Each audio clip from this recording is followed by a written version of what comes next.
Starting university is a big and exciting step, full of possibilities. Our job is to make sure that you get the most out of your university experience, whatever that looks like for you. We recognise that not every student reaches us with the same life story.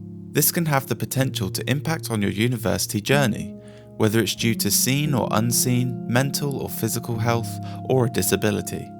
Maybe this means you haven't felt able to attend classes, or complete your work, socialise, or get out and about.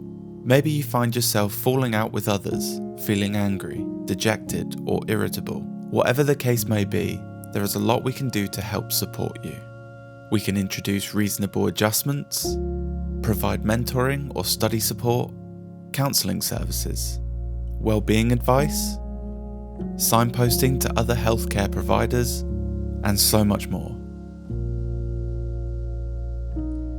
All the support we provide is student-led, ensuring that you're at the centre and that you feel heard, respected, and supported.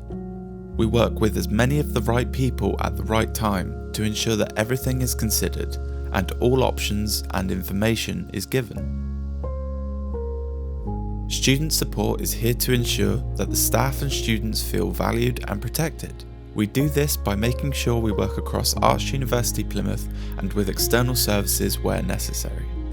Ultimately, we want you to feel empowered to take control of your own health management, so you feel prepared when leaving university life. More information can be found by following this link.